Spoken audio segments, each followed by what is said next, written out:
வணக்கம். அமித்ஷா வேலுமணி சந்திப்பு நடந்துச்சு இல்லையா? அந்த சந்திப்பில் வந்து சில முக்கியமான விஷயங்களை வந்து பகிர்ந்துருக்கிறாங்க. அமித்ஷா சொன்ன விஷயங்கள் எல்லாமே லாஜிக்காக பார்த்தீங்கன்னா, அதிமுக, பாஜக கூட்டணி வெற்றி பெறணும், திரும்பவும் திமுக ஆட்சிக்கு வரக்கூடாது அப்படிங்கிற ஒரு எண்ணத்தில் தான் வந்து அவர் பேசியிருக்கிறாரு. இதெல்லாமே பார்த்தீங்கன்னா ஏற்றுக்கக்கூடிய ஒரு சூழ்நிலை தான். வேலுமணியும் வந்து பார்த்தீங்கன்னா அமித்ஷா பேச்சை தட்டவே முடியல. அவர் சொல்கிற விஷயங்கள் எல்லாமே பார்த்தீங்கன்னா எங்கேயுமே வந்து இடிக்கல. கரெக்டாக தான் இருக்குது. அப்படிப்பட்ட ஒரு சூழ்நிலையில் இந்த பேச்சை எப்படி எடப்பாடி பழனிசாமிகிட்ட கொண்டு போய் சேர்க்கறது அப்படிங்கிற ஒரு விஷயம்தான். இப்போ வர தேர்தல், சட்டமன்ற தேர்தலில் வந்து அதிமுக கண்டிப்பாக தோக்கக்கூடாது. தோத்தா 12 தோல்வி எடப்பாடி பழனிசாமி அப்படிங்கிற ஒரு லிஸ்ட்டு வரும். இது வந்து திமுகவுக்கு மிகப்பெரிய ப்ளஸ் பாயிண்டாக போயிடும். திமுக வந்து அதுக்கப்புறமா இன்னும் ஸ்ட்ராங் ஆகிடுவாங்க. பெருசாக வந்து நம்மளால் ஒன்றுமே செய்ய முடியாது. அதை பார்த்துக்கங்க. ரெண்டாவது, ஓபிஎஸ் டிடிவி தினகரன் அப்படிங்கிறவங்களோட இணக்கமாக போகிறதுல எடப்பாடி பழனிசாமிக்கு என்ன பெரிய விஷயம்? ஒருங்கிணைப்பு அப்படிங்கிற ஒரு விஷயத்தில் நீங்கள் இல்லை அப்படின்னாலும் ஒற்றுமை அப்படிங்கிற ஒரு விஷயத்தையாவது கையில் எடுத்து நீங்கள் சேருங்க, அவங்களோட பேசுங்க. எடப்பாடி பழனிசாமிக்கு ஓபிஎஸோடையும் சரி, டிடிவி தினகரனோடையும் பேசுறதுக்கு என்ன இருக்குது? சசிகலாவோட பேசுறதுக்கு என்ன இருக்குது? கட்சி ஜெயிக்கணும்னா அந்த மாதிரி இறங்கி போய் தான் ஆகணும். பெரிய பெரிய எம்ஜிஆர் காலத்திலையும் சரி, ஜெயலலிதா காலகட்டத்திலையும் சரி, இது போல் சம்பவங்கள்லாம் நடந்திருக்குது. அவங்களாம் கட்சியில் இருக்கிற சீனியர்கள். அவங்களால ஒரு 1000 ஓட்டு போகுது அப்படின்னா கூட அவங்க அதை விட மாட்டாங்க. கட்சிக்குள்ளே கொண்டு வந்து அவங்கள வந்து அரவணைச்சு தான் போவாங்க. அந்த மாதிரி ஒரு இதில் இருக்கணும் எடப்பாடி பழனிசாமி. இப்படி பிடிவாதம் பிடிச்சாருன்னா என்ன பண்ணுறது அப்படிங்கிற ஒரு விஷயத்த வந்து முதல்ல மென்ஷன் பண்ணியிருக்காரு. இது சரியான பாயிண்ட் தான். இந்த விஷயங்களை வந்து எப்படி வேலுமணிகிட்ட சொல்லி வேலுமணி எடப்பாடி பழனிசாமிகிட்ட சொல்ல போகிறாரு? எடப்பாடி பழனிசாமிக்கு இது தெரியாமல் இருக்குமா? தெரியும். தெரிஞ்சாலும் அதிமுக தோத்தாலும் பரவாயில்ல, கட்சி அவர் கட்டுப்பாட்டில் இருந்தால் போதும் அப்படிங்கிற மாதிரி நினச்சிக்கிட்டு இந்த மாதிரி இருக்காரு. ஒற்றுமையாக இருந்தால் தான் திமுக தோற்கடிக்க முடியும்ப்பா. இல்லை அப்படின்னா கண்டிப்பாக வந்து திமுக தோற்கடிக்க முடியாது. நீங்கள் அதை பார்த்துக்கங்க. அதை எடப்பாடி பழனிசாமிகிட்ட சொல்லிடுங்க. எடப்பாடி பழனிசாமிகிட்ட இந்த விஷயங்கள் வந்து மெயினாக பார்க்கப்படக்கூடிய ஒரு விஷயம். உளவுத்துறை கொடுத்த ரிப்போர்ட் அப்படி தான் அப்படிங்கிறத அமித்ஷா வந்து மெயினாக மென்ஷன் பண்ணியிருக்காரு. வேலுமணி ஆமாஞ்சாமி போட்டார், எதிர்த்து பேச முடியாதுல்ல.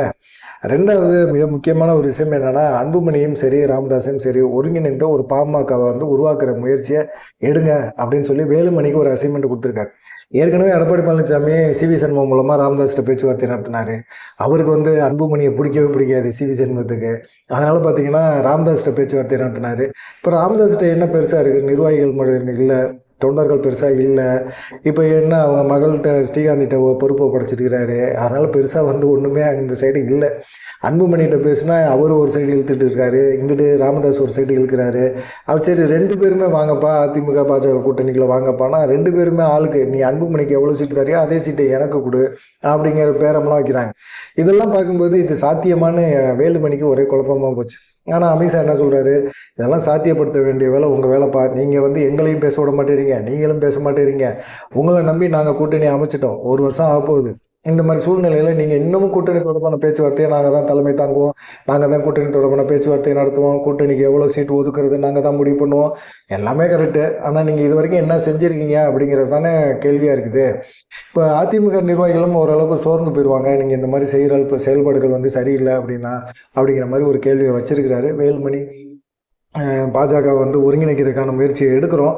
ஆனால் ஒருங்கிணைக்க முடியலன்னா யாரோ ஒரு பாமக வந்து நாங்கள் வந்து கொண்டு வருவோம் அப்படிங்கிற மாதிரி வேலுமணி பேசியிருக்காரு. அமித்ஷா வந்து முடிவாக அதெல்லாம் கூடாது, அன்புமணியும் வேணும், ராமதாஸும் வேணும். பாமக ஒருங்கிணைந்த பாமக இருந்தால் தான் இந்த கூட்டணிக்கு வட மாவட்டங்களில் குறிப்பாக நீங்கள் எடப்பாடி பழனிசாமி நீங்கள்லாம் ஜெயிக்கிறதுக்கு மிக முக்கியமான ஒரு இதாக இருக்கும். ஏன்னா அந்த சைடு பாஜகவும் இருக்குது, செல்வாக்காக இருக்குது. அங்கேயும் வன்னிய சமுதாய வாக்குகள் வாங்கணும்ல, அவங்களுக்கும் தேவைப்படுது வன்னிய சமுதாய வாக்குகள். ஒரு குறிப்பிட்ட சதவீதம் எங்கிட்டாவது பிரிஞ்சிருச்சுன்னா பிடுங்கிட்டு போயிடும் அப்படிங்கிற ஒரு பயம் அமித்ஷாவுக்கு இருக்குது. அதனால தான் வந்து வேலுமணிக்கு இவ்வளோ அழுத்தம் கொடுத்துருக்கிறாரு அப்படிங்கிற மாதிரி சொல்கிறாங்க. மூணாவது மிக முக்கியமான விஷயம், தேமுதிகவை இந்திய கூட்டணியில் கொண்டு வரதுக்கான ஒரு முயற்சியை எடுங்க அப்படின்னு சொல்லியிருக்காங்க. அவங்க வந்து என்ன கேட்டாங்க? உங்கள் கூட தானே கூட்டணியில் இருந்தாங்க, எங்கள் கூட கூட்டணியில் இல்லை. நாடாளுமன்ற தேர்தல் உங்கள் கூட கூட்டணியில் இருந்தாங்க. அவங்க என்ன கேட்டாங்க? ஒரு ராஜ்யசபா சீட்டு. அந்த சீட்டை கொடுக்கறதுல உங்களுக்கு என்ன பிரச்சனை? ஏன் கொடுக்கல? ஏமாத்துறீங்க. இந்த மாதிரி ஏமாத்தினா உங்களுக்கு உங்கள் மேலே நம்பிக்கை வருமா? கூட்டணிக்குள்ளே வர்றதுக்கு யோசனை தானே வரும். கூட்டணிக்குள்ளே இருந்தவங்களே நீங்களே துரத்தி விட்டீங்க. இப்போ கூட்டணிக்கு வாங்கன்னு கூப்பிட்டா அவங்க இப்போ என்ன கேட்குறாங்க? 20 தொகுதி கேட்குறாங்க. எடப்பாடி பழனிசாமி என்ன சொல்கிறாரு? தேமுதிக அவ்வளோ பெருசெல்லாம் வாக்கு வங்கி இல்லைங்க, 8லேருந்து ஒரு 10 சீட்டுக்குள்ளே கொடுக்கலாம், 20 தொகுதியெல்லாம் நம்ம கொடுக்க முடியாது அப்படிங்கிற மாதிரி அவர் பேசுகிறார். இதை வந்து பிரேமலதா ஒத்துக்குவாங்களா? அவங்களுக்கு வாக்கு வங்கி இல்லைன்னு இவர் எப்படி சொல்வார்? இல்லை விஜயகாந்த் இல்லை, கேப்டன் இல்லை, கேப்டனுக்கான வாக்கு வங்கி இருக்கும், அது இல்லை, அப்படி இப்படின்லாம் சொல்கிறாங்க. ஓரளவுக்கு அது இந்த தேமுதிகவை கேப்டனுக்கு அப்புறமா கட்டி காத்து பிரேமலதா கொண்டு வராங்கல்ல. அவங்க இருக்கணும், கேப்டனுக்குன்னு ஒரு ரசிகர் பட்டாளம் இருக்குல்ல, அவருக்குன்னு வாக்கு செலுத்தக்கூடிய மக்கள் இன்னமும் இருக்கிறாங்கல்ல. அவர் எம்ஜிஆருக்கு அப்புறமா அவரை ஒரு எம்ஜிஆராக பார்த்த மக்கள் இன்னும் இருக்கிறாங்கல்ல. எம்ஜிஆர் போல செயல்பட்டார்ல, மக்களுக்கு, ஏழை மக்களுக்கெல்லாம் உதவி செஞ்சார். எப்போயுமே அவரை தேடி போனால் சாப்பாடு கண்டிப்பாக கிடைக்குன்னு நம்பின மக்கள், அந்த சினிமா சேர்ந்த உழைப்பு தொண்டர்கள் எல்லாருமே சொல்கிறக்கூடிய ஒரு விஷயம். விஜயகாந்தை பொறுத்த வரைக்கும் அவருடைய இது கண்டிப்பாக அந்த கட்சிக்குன்னு ஒரு மரியாதை இருக்குது, அந்த கட்சிக்குன்னு ஒரு ஓட்டு வங்கி இருக்குது. அந்த ஓட்டு வங்கியை சிதைச்சிடாதீங்க, நீங்கள் வீம்பு பண்ணாதீங்க. ஆனால் அவங்கள்ட்ட நீங்கள் பிரேமலதாட்ட பேசலாம். அவங்க 20 கேட்குறாங்க அப்படின்னா 20 கொடுக்க வேண்டியதில்லை. நீங்கள் பேச்சுவார்த்தை நடத்துங்க. 20 கேட்க தான் செய்வாங்க. நீங்கள் 10 தரேன்னு சொல்கிறீங்க, மேற்கொண்டு ஒரு 5 அப்படின்னு சொல்லி ஏறி போங்க, ஒன்றும் பிரச்சனை கிடையாது. உங்களுக்கு என்ன, உங்களுக்கு பயம் கூட்டணி ஆட்சி வந்துருமோ, கூட்டணி ஆட்சி அப்படிங்கிற மாதிரி அமைஞ்சிருமோ அப்படிங்கிற ஒரு எண்ணத்தில் நீங்கள் நினைக்கிறீங்க. அப்படிலாம் நினைக்காதீங்க. நீங்கள் பாட்டுக்கு உங்கள் வேலையை பாருங்கள். அவங்களுக்கு ஒரு 15 தொகுதி கொடுத்தா கூட அவங்க ஓகே தான். நீங்கள் ஏன் பேச மாட்டேங்கிறீங்க, எதுக்காக பேச மாட்டேங்கிறீங்க? இல்லை நாங்கள் பேசி முடிக்கட்டுமா அப்படிங்கிற மாதிரி அமித்ஷா வேலுமணிகிட்ட கேட்டிருக்காரு. சரி நாங்கள் பார்க்குறோம், பேசுகிறோம் அப்படிங்கிற மாதிரி வேலுமணி பேசியிருக்காரு அப்படிங்கிற மாதிரி ஒரு தகவல் இருக்குது. தேமுதிக, பாமக இது ரெண்டையுமே அடுத்த சந்திப்பு அப்படிங்கிற ஒரு விஷயம் நடக்கும்போது தேமுதிக, பாமகவோட நீங்கள் பேச்சுவார்த்தையெல்லாம் முடிச்சிருக்கணும். முடித்து ஓரளவுக்கு சைன் பண்ணி வச்சுருக்கணும். தொகுதியெல்லாம் நீங்கள் பேசி முடிச்சிடணும். அதே போல் ஓபிஎஸ், டிடிவி தினகரன் ஒருங்கிணைப்பு, ஒற்றுமை, இந்த மாதிரி விஷயங்களை கான்செப்டை கையில் எடுத்து செயல்பட சொல்லுங்கள். வீம்பாக இருந்தாருன்னா போயிடும். அதிமுகவே அவர் கையில் இருக்காது, போயிடும் அப்படிங்கிறத தெளிவுபடுத்திருங்க. ஏன்னா எதிர்கட்சியாக வந்தால் கூட பரவாயில்ல, இல்லை கட்சியை 10 எம்எல்ஏக்கள் இருந்தால் கூட பரவாயில்ல, கட்சி என் கட்டுப்பாட்டில் இருந்தால் போதும் அப்படிங்கிற ஒரு நினைப்பு அவர் மனசில் இருந்துச்சு அப்படின்னா கட்சி அவர் கட்டுப்பாட்டில் இருக்காது அப்படிங்கிறத திரும்பவும் அமித்ஷா ஞாபகப்படுத்தியிருக்காரு வேலுமணிக்கு.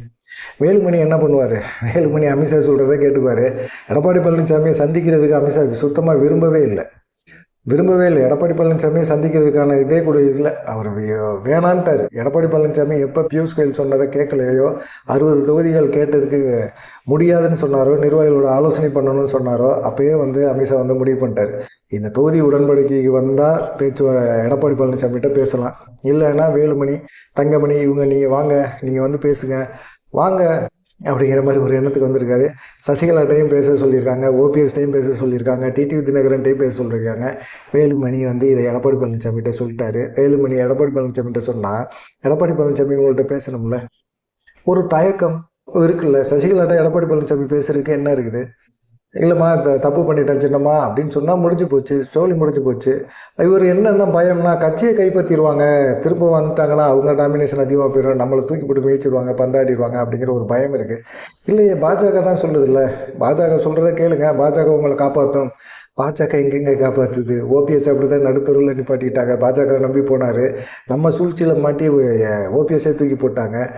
சசிகலா நம்ம பாஜகவை நம்பி போனால் திடீர்னு பாஜக சசிகலாவை கூட கையில் விழுந்துட்டாங்கன்னா நம்ம என்ன பண்ண முடியும் அப்படிங்கிற மாதிரி எடப்பாடி பழனிசாமி பயப்படுறாரு. தென்னாலி படம் கமலஹாசன் மாதிரி எல்லாத்துக்கும் பயந்தா என்ன தாங்க பண்ணுறது, தில்லாம் ஒரு முடிவு எடுக்கணும். இல்லை 12 தோல்வி பழனிசாமி அப்படிங்கிற ஒரு பேரோட வருமா அப்படிங்கிற மாதிரி பலவிதமான ஒரு இது இருக்குது. இவ்வளோ விஷயங்களை பேசியிருக்கிறாரு வேலுமணிகிட்ட. அமித்ஷாவும் சொன்ன விஷயங்கள் எல்லாத்தையும் வேலுமணி போய் எடப்பாடி பழனிசாமிகிட்ட சொல்லியிருக்காரு. அவருக்கு என்ன வேலை, அவர் அப்படி தான் பேசுவார் அப்படிங்கிற மாதிரி இருந்து நம்ம பாஜக கழட்டி விட்டு 234 தொகுதியில் நம்ம நிற்கிறோம்யா, வேட்புமனெல்லாம் அவ்வளோ போட்டிருக்கானுங்கள்ல, அப்புறம் என்ன, எல்லா வேட்பாளரையும் நிப்பாட்டுறோம். நம்ம 234 தொகுதியில் நம்ம நிற்கிறோம், 170 தொகுதி நம்ம அடிக்கிறோம், நம்ம தான் திரும்பவும் ஆச்சு அப்படிங்கிற மாதிரி எடப்பாடி பழனிசாமி இன்னும் பேசிகிட்டு இருக்காருப்பா. இப்படி தான் பேசுகிறாரு, என்ன பண்ணுறது அப்படிங்கிற மாதிரி சீனியர்கள் எல்லாம் அப்படியே பாதிக்கப்பட்டு போய் கிடக்குறாங்க. பார்க்கலாம் என்ன நடக்கும் அப்படின்னு சொல்லி. இது சம்மந்தமாக நீங்கள் என்ன நினைக்கிறீங்க அப்படிங்கிறது, அமித்ஷா போட்ட உத்தரவு, வேலுமணி எடப்பாடி பழனிசாமிகிட்ட சொன்ன விஷயங்கள், இது சம்மந்தமாக உங்களுடைய கருத்து என்ன அப்படிங்கிறத மறக்காமல் கமெண்ட் பண்ணுங்கள். நன்றி, வணக்கம்.